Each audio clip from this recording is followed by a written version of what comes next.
No uterus, no opinion. Abortion advocates have long said that men should be silent on the issue of abortion, but real men don't turn a blind eye to the victimization of women and children. They help protect them by fighting the evil that seeks to prey on the vulnerable. We will debunk this sexist argument, examine the state of the modern man, and discuss how and why men should engage. I'm Seth Gruber, and this is UnAborted.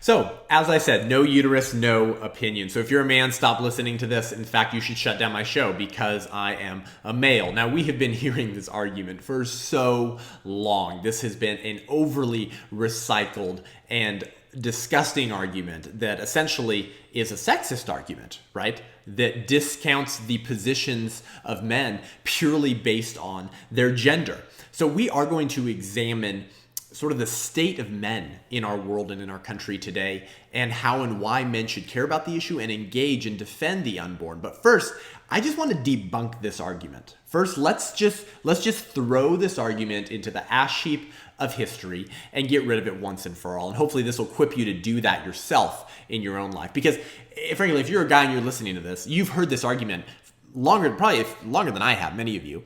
And you've probably been sort of frozen up by it, right? You haven't wanted to come off as a male chauvinist. You're probably thinking, no, I really care about women, but maybe have not known exactly how to articulate that or respond to those who have said that your gender disqualifies you from having any meaningful debate on the issue of abortion. So there are about, 6 different major problems with this argument. So we're going to step through each one together now, and we're going to debunk this and equip you to do the same. This is a disingenuous sham of an argument. It is so cynical and disingenuous. Here's why. Those in the abortion rights movement have absolutely no problem with men speaking on abortion if those men are pro-choice. No problem with it. As long as you're ideologically conformed to the pro-choice position. Then they want you to come join the women and hashtag shout your abortion. That's why it's so disingenuous. They don't actually want men to shut up on abortion, only pro-life men.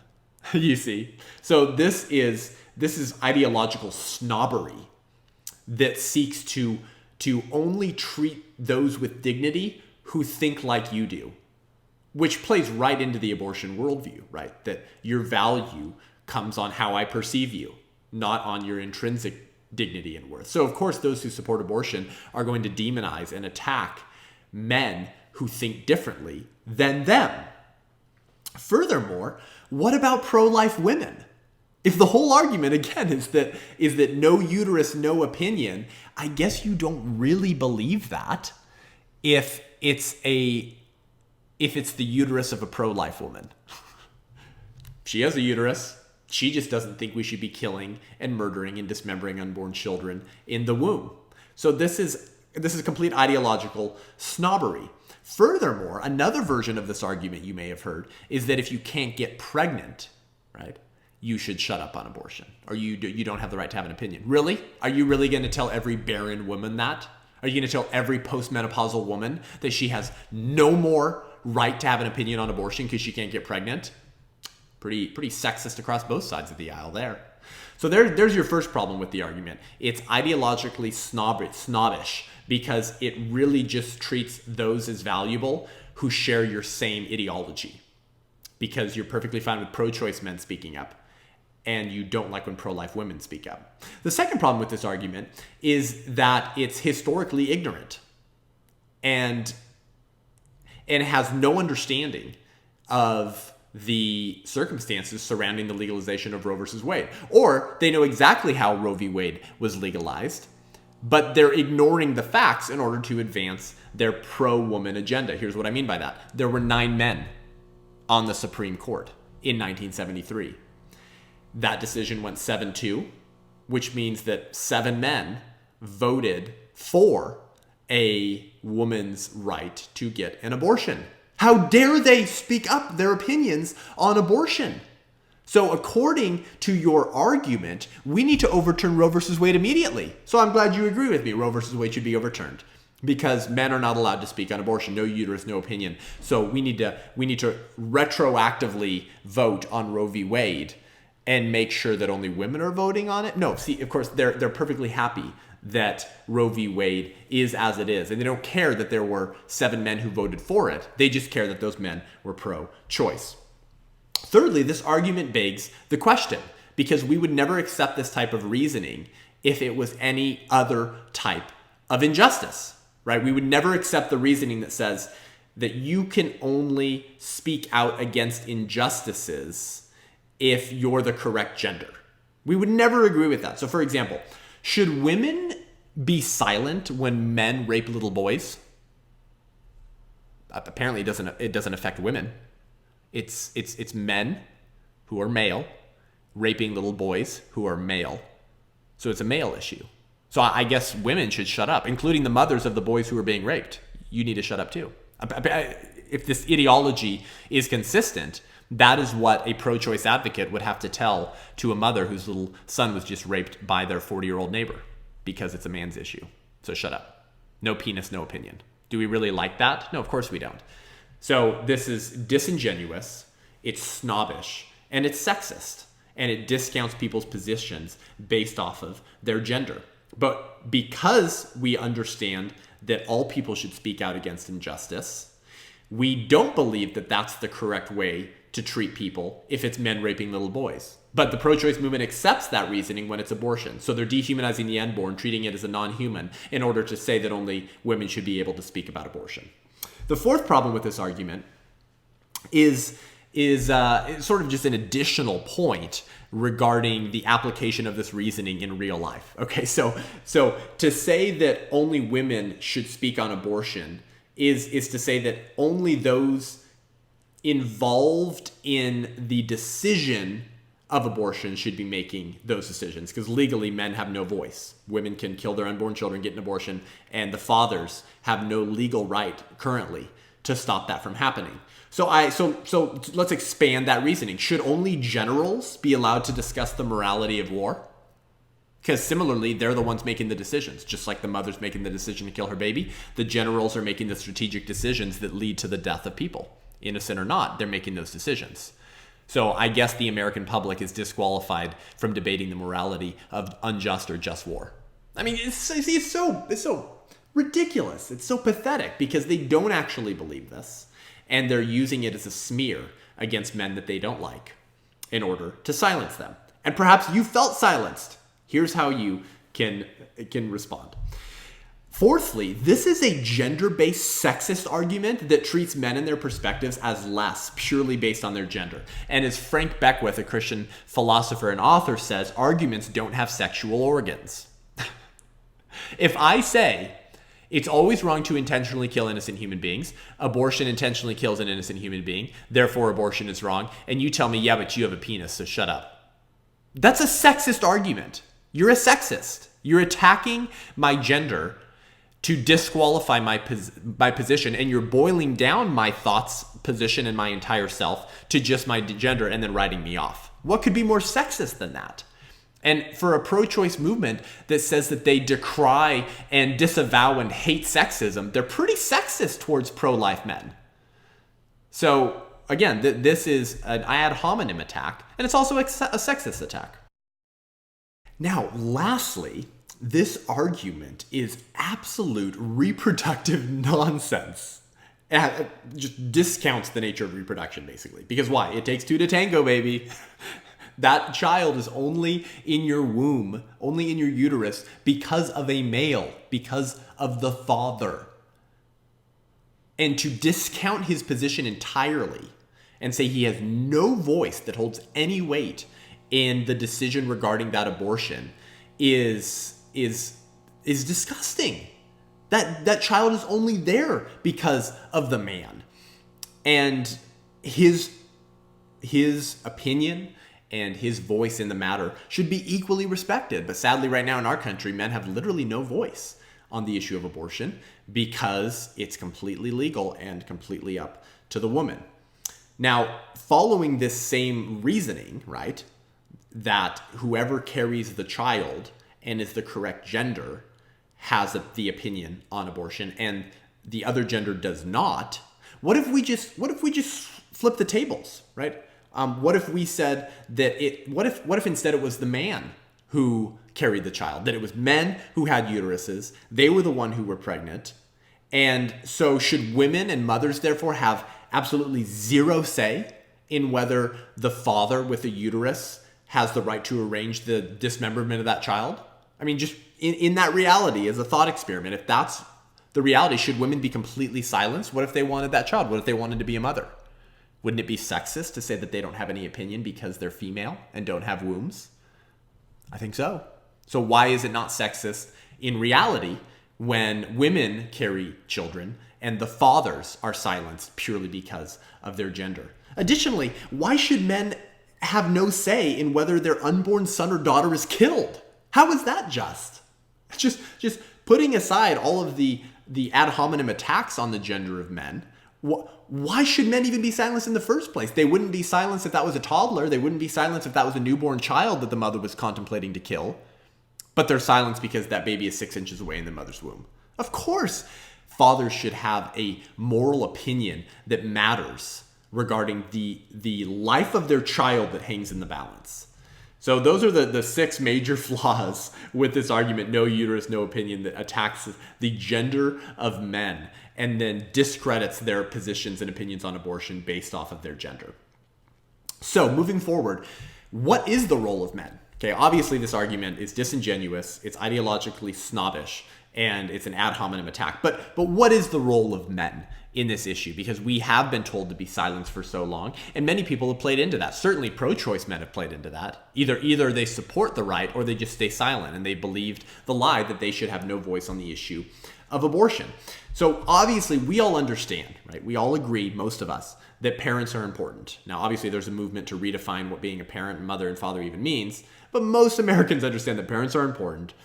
And the role of a father is equally important to the role of a mother. And ideally, we want both together, married, and raising their biological children. And the research has suggested that this is actually the best arrangement you can have. Ryan Anderson from the Heritage Foundation wrote an excellent article that's really more of a synopsis of some of his larger works in books called Marriage, What It Is, Why It Matters, and the Consequences of Redefining It. This was written before Obergefell.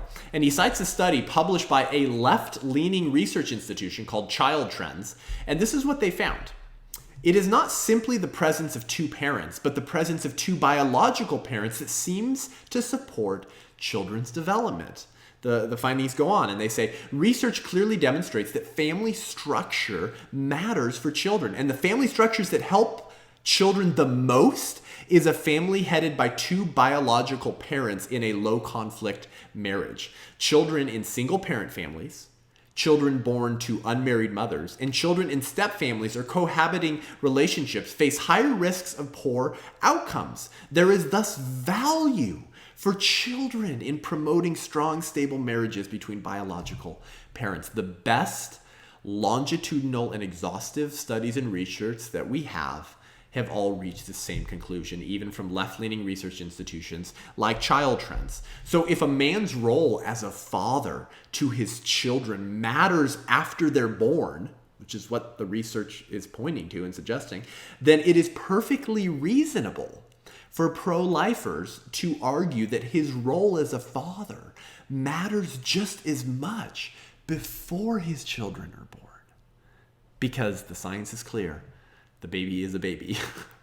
Living things only reproduce after their own kind. The unborn child is a distinct, living, and whole human being from the moment of conception. And so that father's role in his children's life matters just as much before they're born, arguably more, because oftentimes his child's literal life hangs in the balance. And it's a life that he has to fight for in order for him to fulfill his God-given role as a father. So in 1 second, we're going to discuss why men should care deeply about ending abortion and fighting on behalf of unborn children, and why you should care about that regardless of religious affiliation. Why you should seek to end abortion and hate abortion whether you're a Christian or not. And then we're going to examine the current state of the modern man and how we got here. But first, I have an exciting announcement. This fall, in partnership with Students for Life of America, I'm going on the road for my university speaking tour, primarily on the West Coast, but who knows, I may end up in Texas or somewhere else. And I'm going to be discussing why abortion is genocide. Abortion is genocide is the name of my speaking tour. And this is important because we have failed to realize the fatal misstep and repetition of history that is the abortion juggernaut.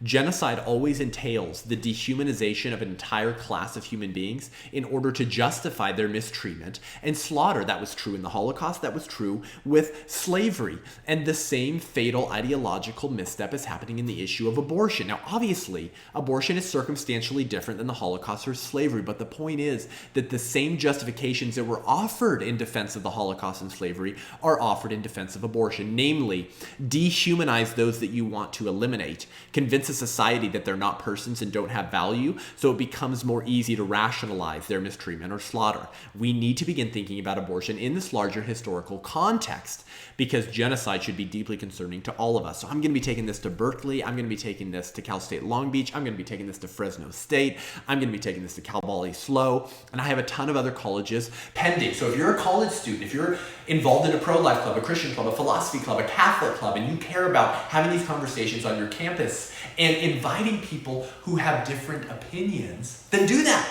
Bring me to your college or university campus. We're going to have a Q&A session afterwards where people can engage with me regardless of their opinions on the issue of abortion. So hit me up. Let me know. Add your college to my university speaking tour. Stop. We'll be right back.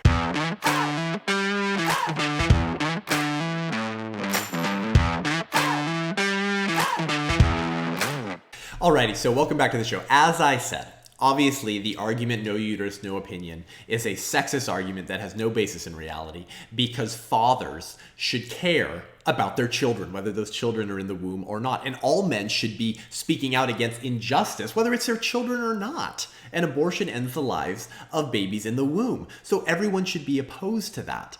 And men have a pretty high calling to defend women and children. So men should care about this. Obviously, we know that children fare better when they have their father, and most ideally, their mother and father married, raising their biological children. But let's talk more specifically about why men should care about abortion, why men should care to be fathers of the unborn children that they created and whose lives are maybe on the line, are maybe at risk, because maybe his girlfriend or wife is contemplating abortion, and legally he's silenced in our country. If she chooses to do that, he can do nothing to stop her short of physically actually stopping her, which could lead to a whole nother mess of legal problems because of our screwed up legal system that allows the killing of children. So I have a few thoughts here as to why men should care in the first place. And hopefully this is helpful as we debunk more of this argument and look at how we can sort of rebuild this culture and how men treat women and children in the first place. So I'm going to talk to the men in our country, whether you're pro-life or pro-choice. Here's why you should care, okay? I want you to care firstly about this issue and to speak up and out against it for your own good.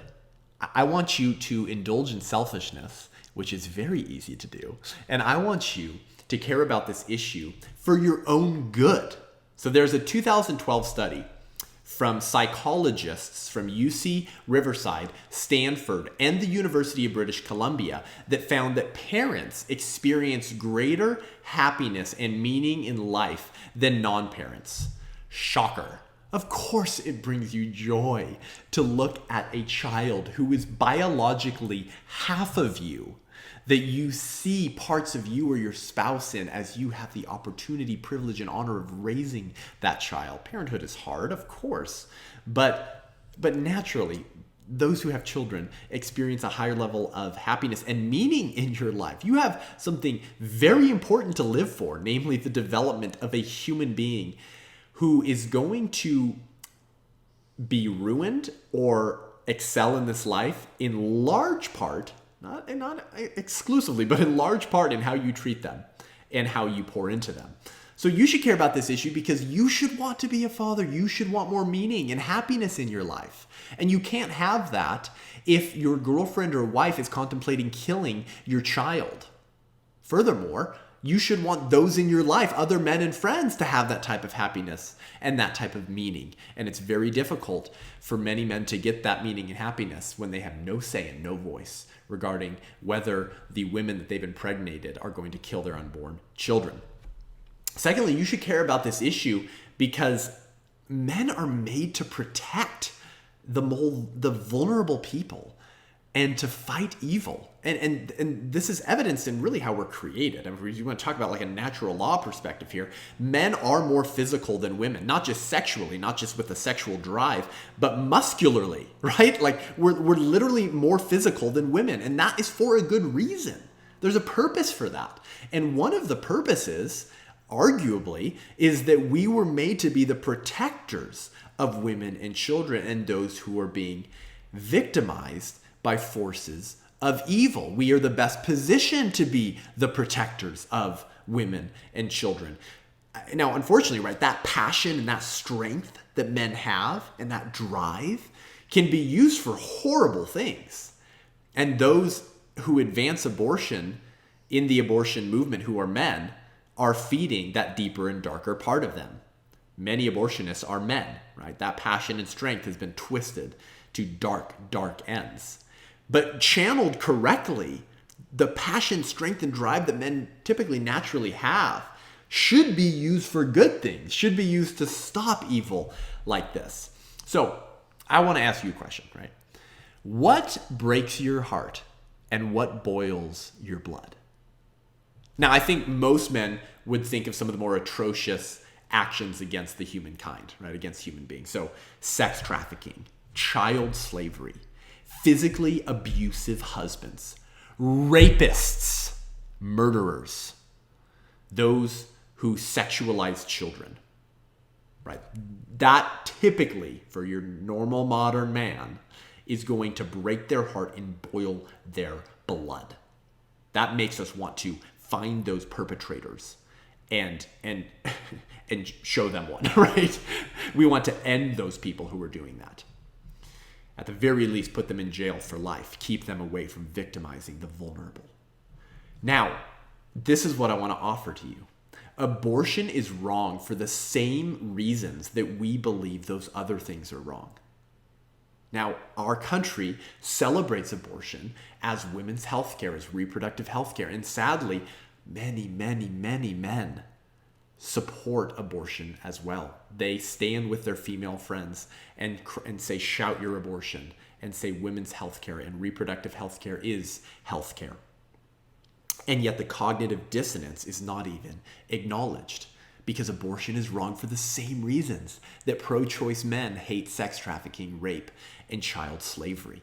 So what I would offer to you, particularly, of course, if you're pro-life, to share with the men in your life, is to gently challenge them to consider that reality.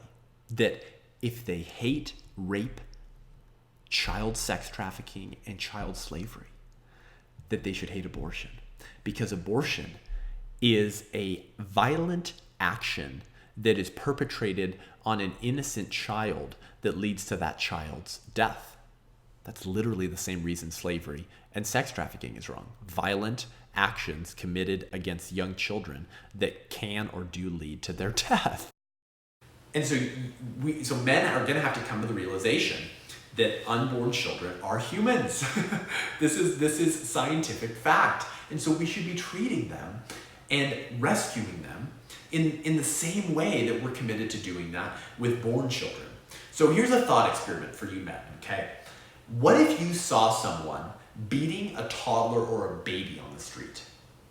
What if you stepped into a clinic that you thought was sort of just a health clinic where you could get condoms, or you could get shots, or you could get blood work, and you accidentally stepped into a clinic that kills toddlers, and you saw a staff worker beating the pulp out of a toddler or newborn's face? What would you do at that point? I think that you would run up, tear him off that child, sock the living pulp out of him, short of killing him, call the cops, tell them what happened, and do everything you could to save that little baby. That's what abortion does. Abortion bruises a little baby. dismembers their limbs as they're bleeding out in the amniotic sac and then removes them dead from their mother's womb. Abortion is the worst form of child abuse because it's child abuse that doesn't only bruise a baby, it kills a baby. It's child abuse that ends in homicide, in feticide. Let's take it one step further. What if the baby you saw being beaten was your baby? What if it was your newborn?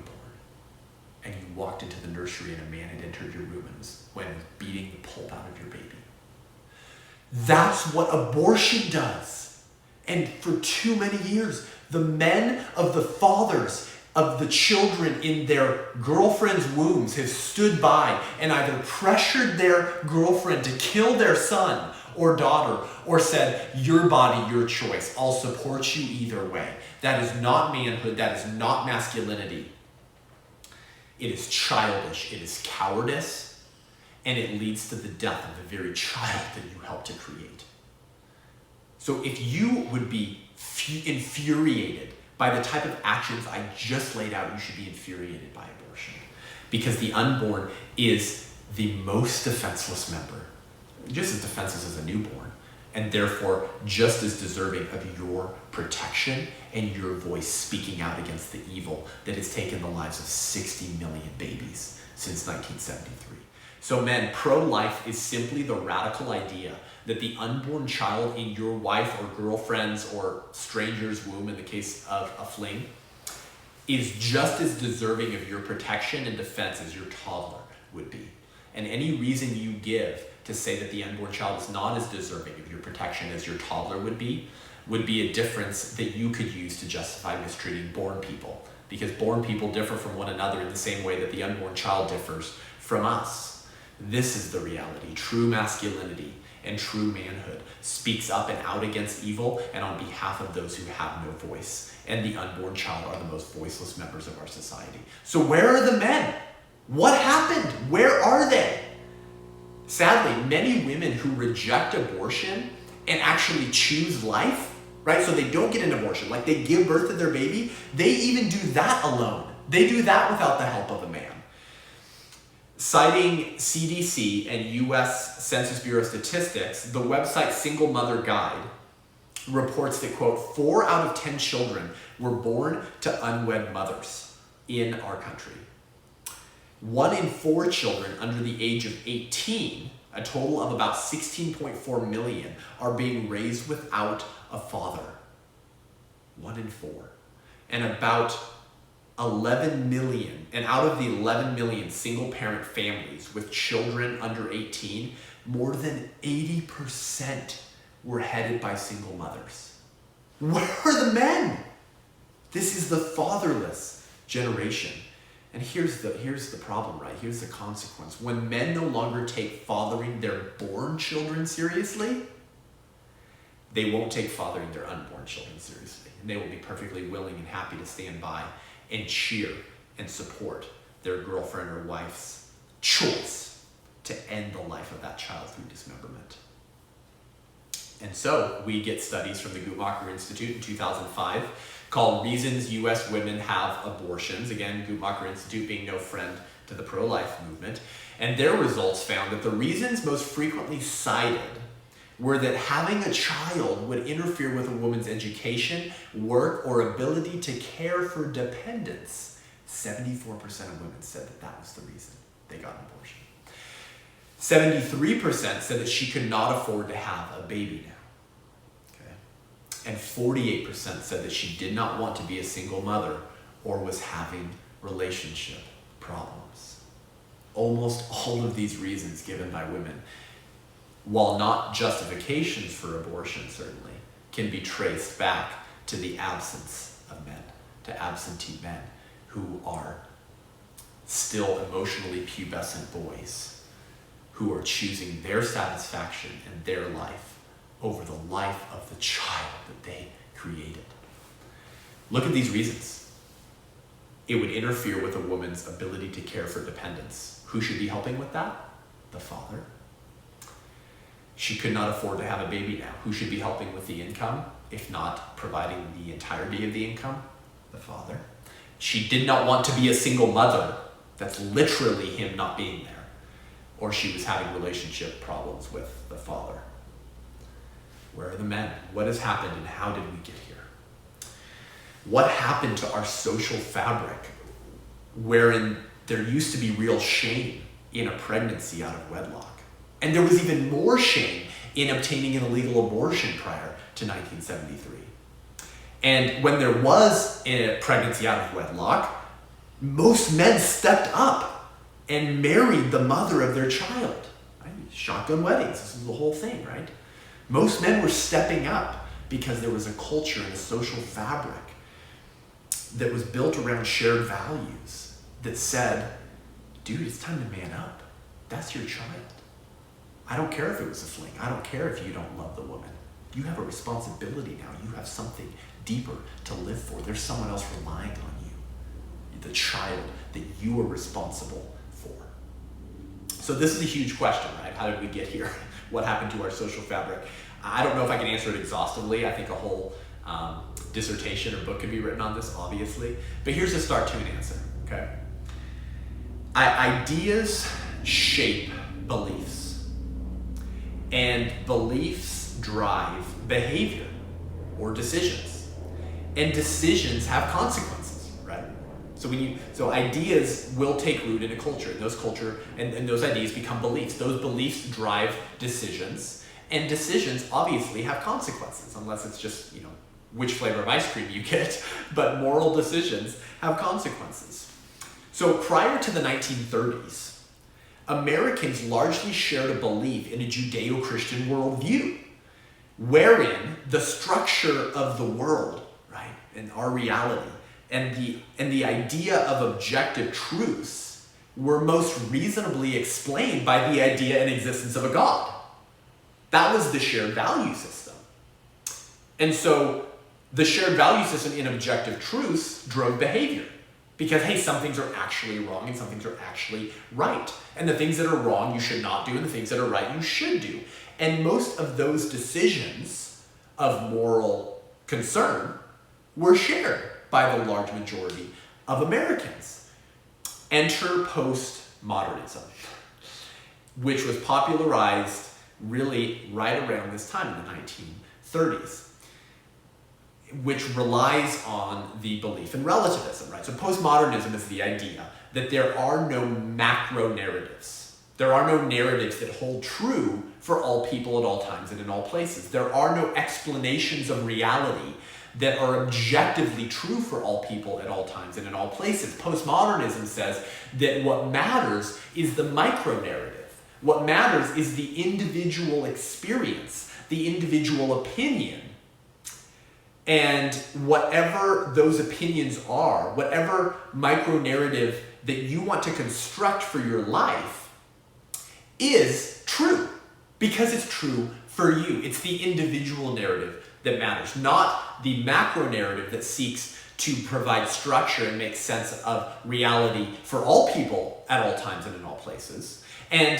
And relativism is required in order for postmodernism to work, because relativism says that there are no objective truths. There's only subjective truths. And in fact, all truth claims are personal subjective truth claims. So you have to have relativism to have postmodernism. So this radical shift in how people thought about reality and their own lives helped catapult us into the sexual revolution, which was the practical rejection of natural law and objectivism. Because the sexual escapades of that generation during the sexual revolution would have been not just frowned upon, but loudly decried by most Americans 20 years prior, 30 years prior.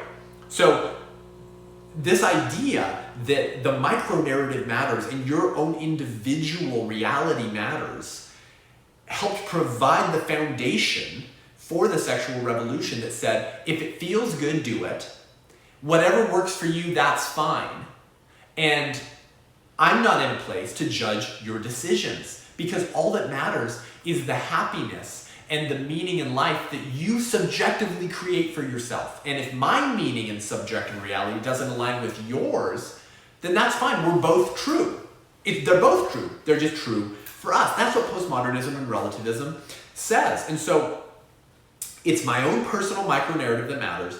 Whatever brings me pleasure and satisfaction is the highest good, because there is no objective narrative or reality that I'm beholden to or that I'm responsible to align my life with. So this is the foundation that launched us into the sexual revolution, that broke down the social fabric, that encouraged the value system of parenting and fatherhood, and would have frowned upon men who allowed their wives or girlfriends to get abortions or celebrate it as healthcare. Now, moving along in this narrative, enter cultural prophet C.S. Lewis, someone I'm sure you're familiar with, a former atheist who really set out to disprove the claims of Christianity and could not reconcile them with reality, or rather reconciled them with objective reality as making the most sense of the human system and the human story. And so Lewis saw the Western world beginning to reject this natural law, this tradition of objective right and objective wrong, and embrace postmodernism and embrace relativism. And he saw this being taught in the school systems of the day, because this was when postmodernism took root in America.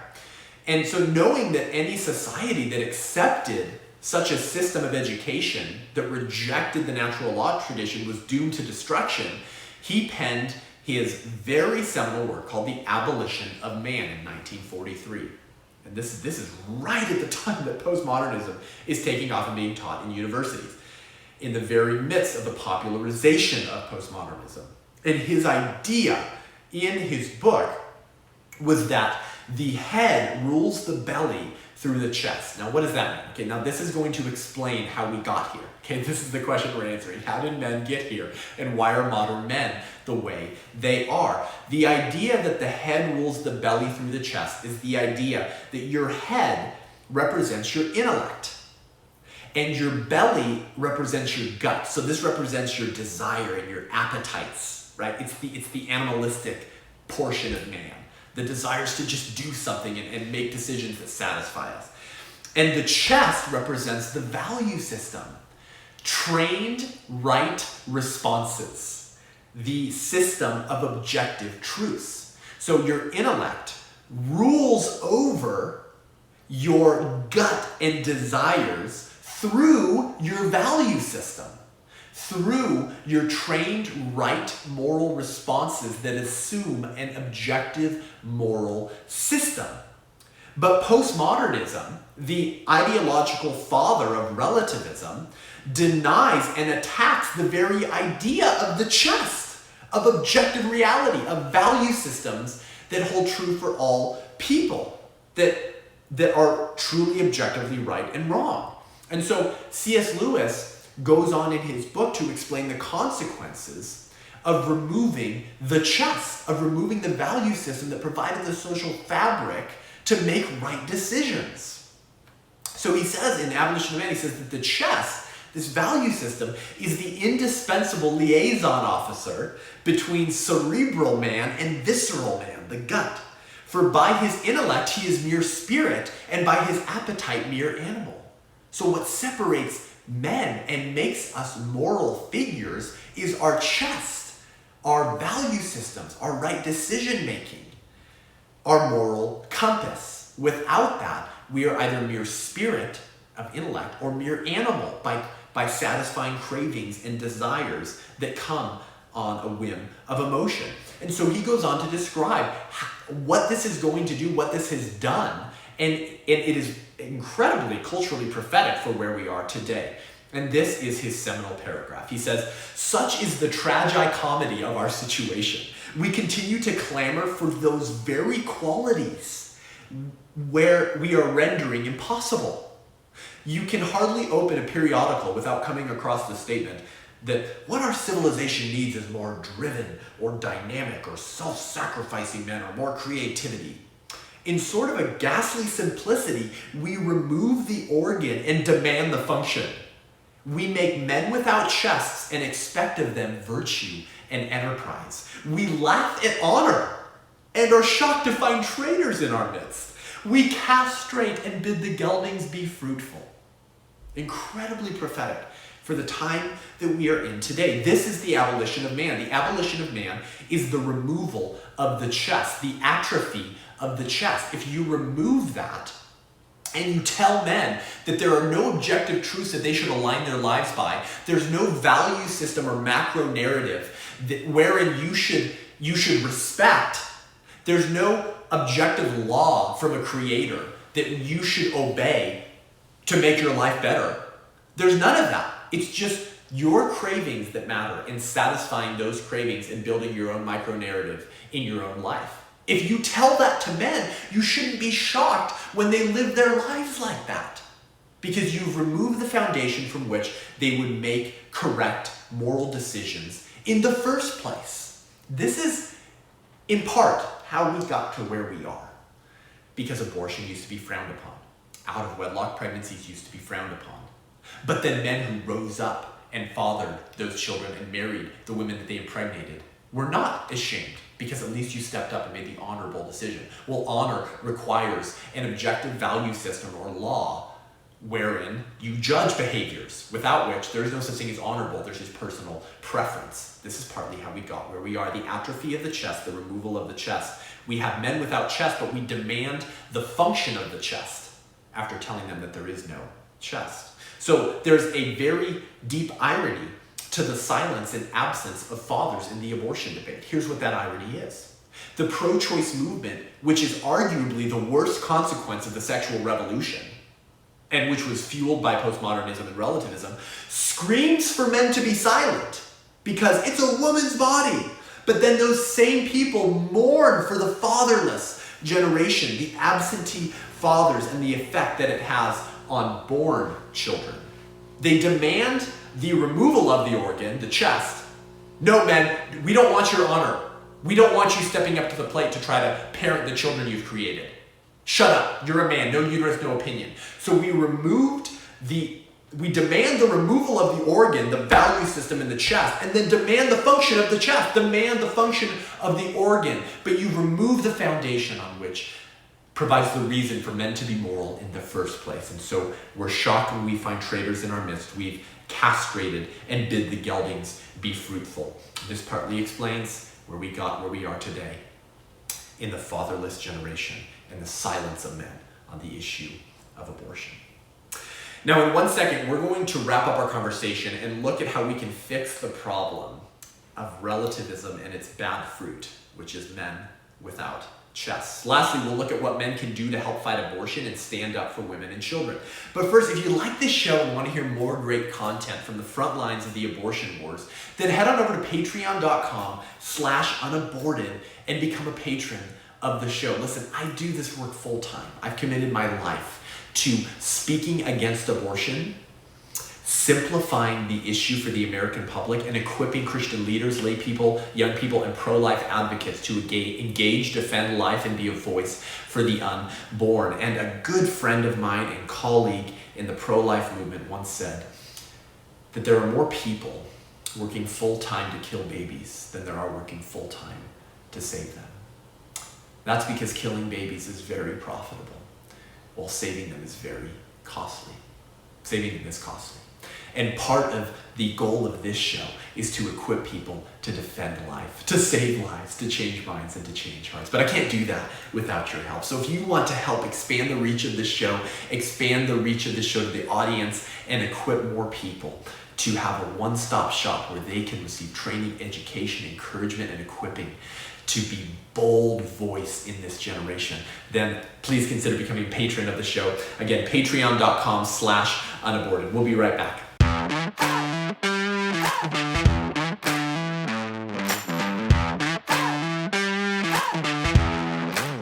Alrighty, well, welcome back to the show. Now, we just did a fairly exhaustive examination of what I think explains, in part, how modern man got to where he is today.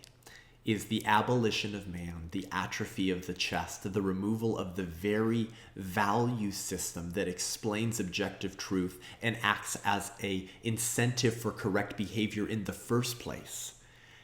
And so, of course, we have men without chests, without virtue, without honor, who have no interest in stepping up to the plate to fight for the life of their unborn child and be a father, unaware of the fact that that is going to provide the most happiness and meaning in their life in the first place. So we've inverted reality. We've traded the truth of God for a lie. We've called good evil and evil good, and now kill our own children in order to have sexual freedom, autonomy, and bodily rights.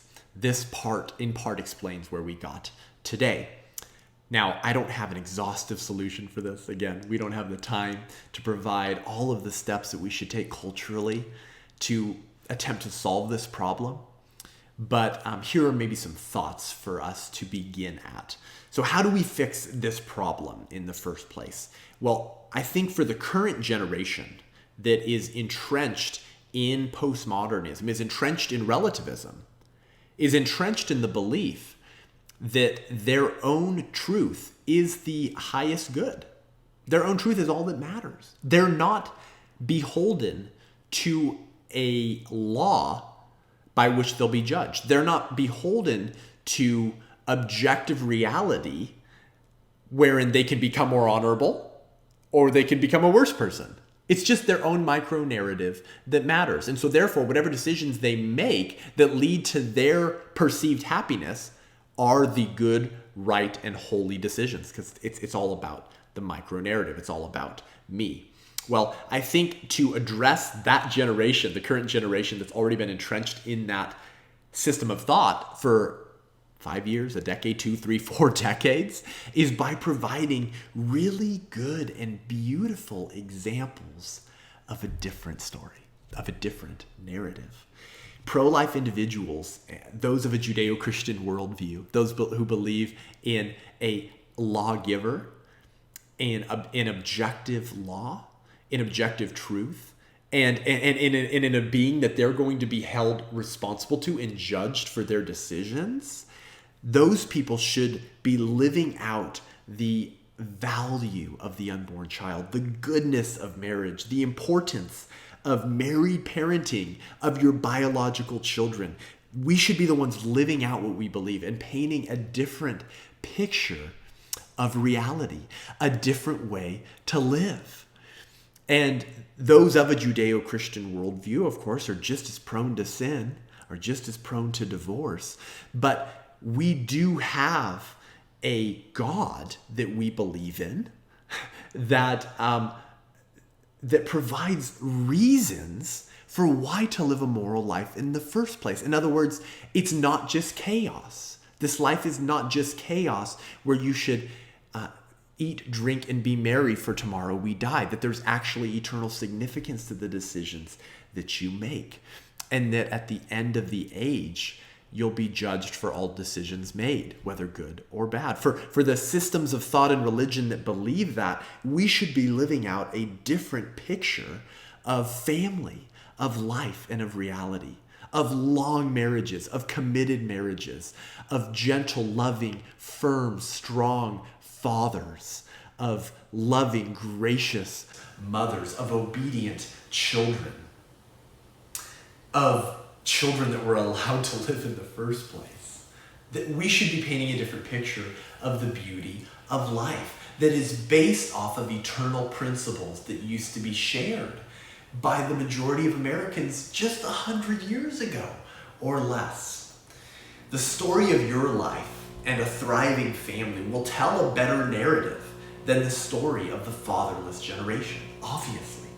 That's maybe one way that we can help fix the problem and address the current generation who are so entrenched in their subjectivist, postmodernist worldview that it will be very difficult to change them by just offering arguments. We have to live out a different reality. And the statistics bear this out, right? Children fare far better when raised by married parents who are their biological parents.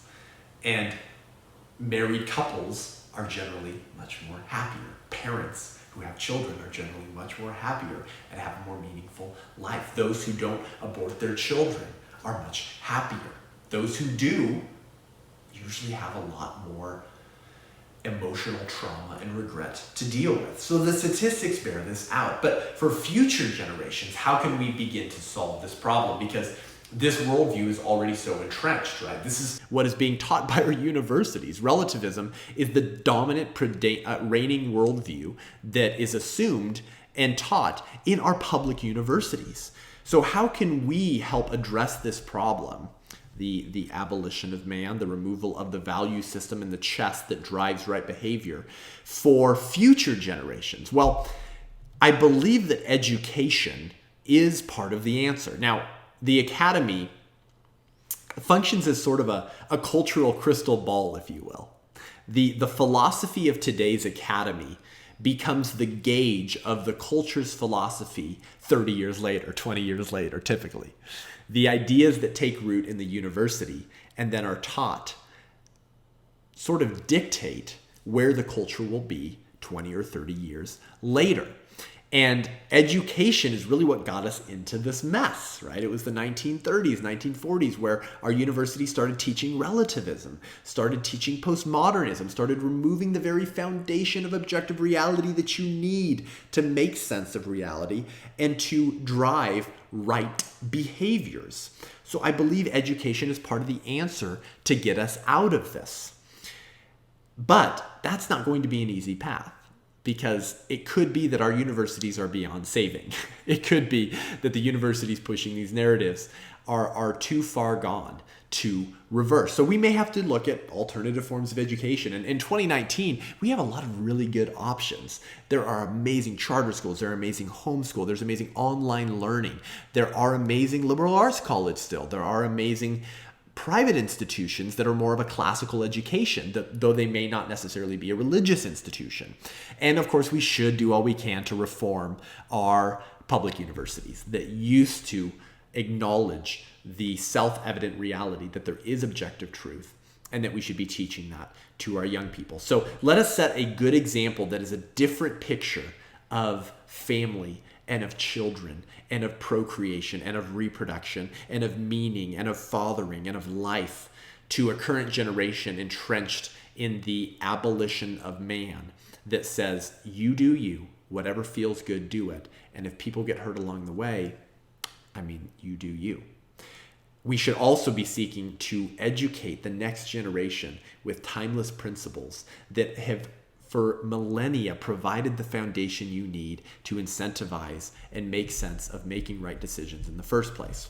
So lastly, I want to talk a little bit more practically about what men can actually do to help end abortion, right? So we've kind of looked at maybe what we can do and where we can go philosophically and ideologically, right? How do we actually address the larger problem in culture of men living from a subjectivist approach to life that provides no reason for them to even be good or pursue honor in the first place.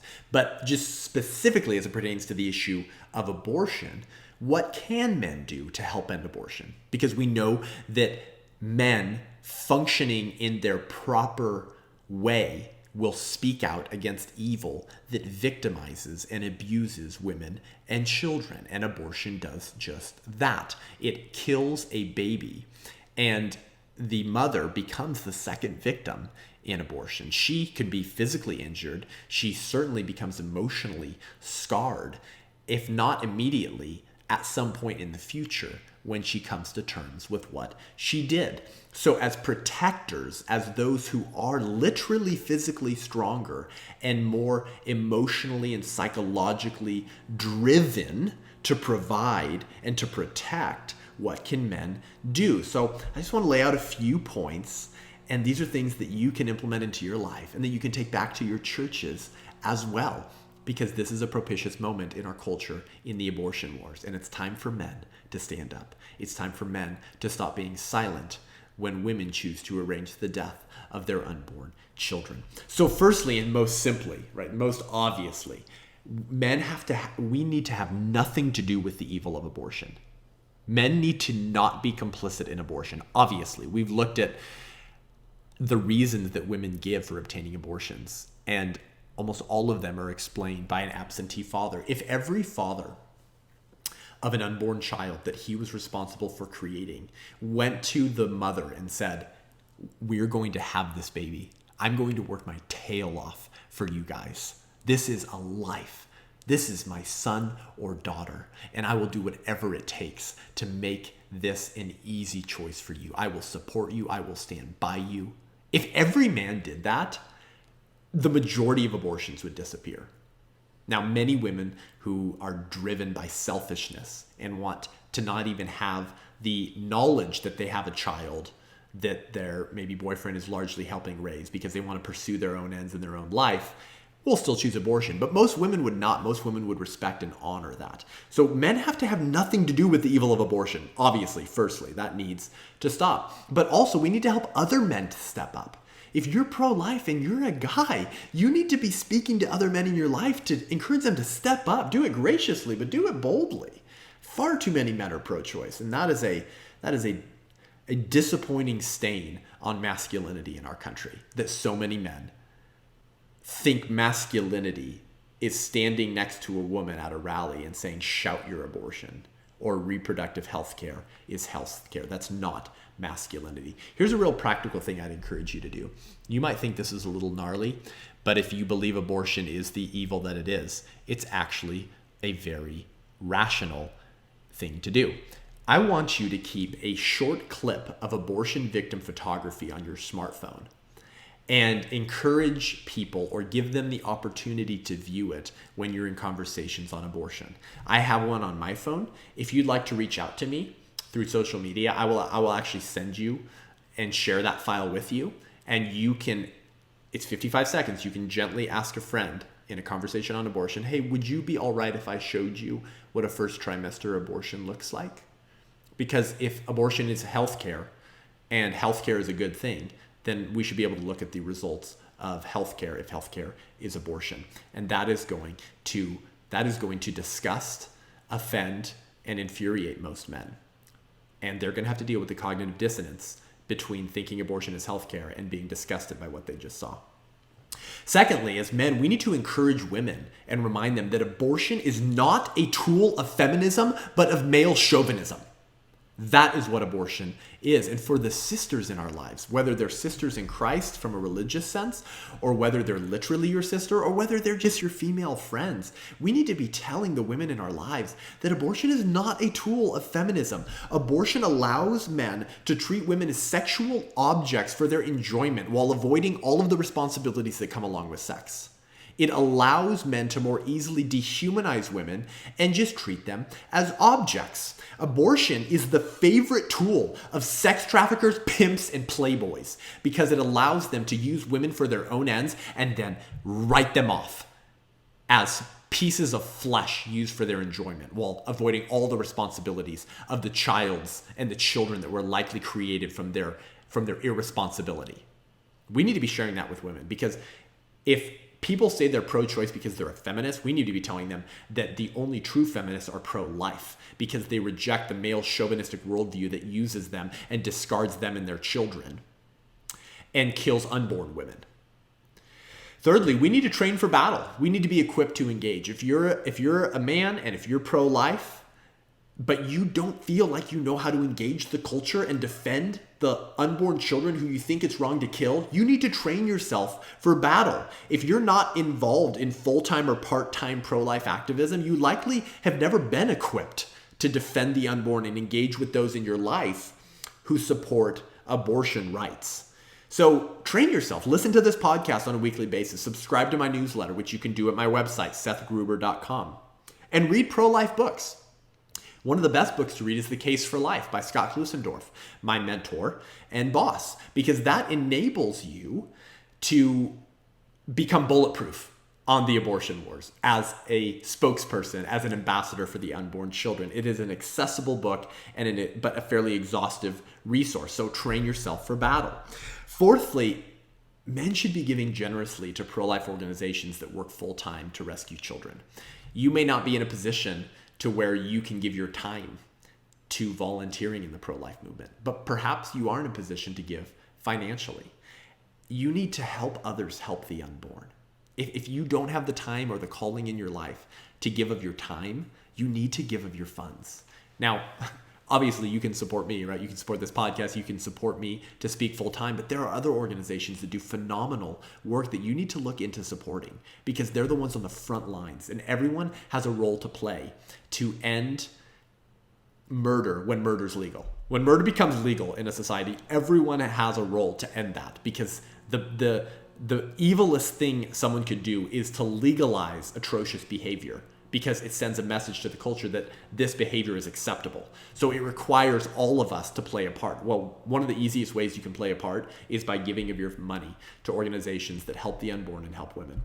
Lastly, start a pro-life ministry at your church. Okay, if you're involved in a church as a Christian, as a Protestant, as a Catholic, as a religious Jew, you need to do whatever you can to create a culture of life at your church. Most churches do nothing to speak out against abortion and equip the saints, equip the believers, equip their congregation to defend life and engage the culture. And when 1 million babies are being dismembered every year in the United States of America, we need to be equipping our people to engage. And so here's some things you could do at your church. Firstly, organize a post-abortion Bible study, because the Guttmacher Institute says that over 30% of abortions are performed on women claiming identification with a Christian faith.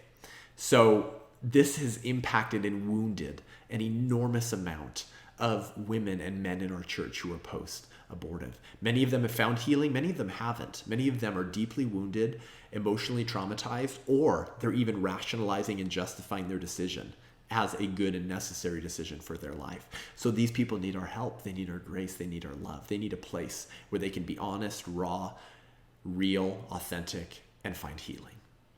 Secondly, bring me to speak at your church.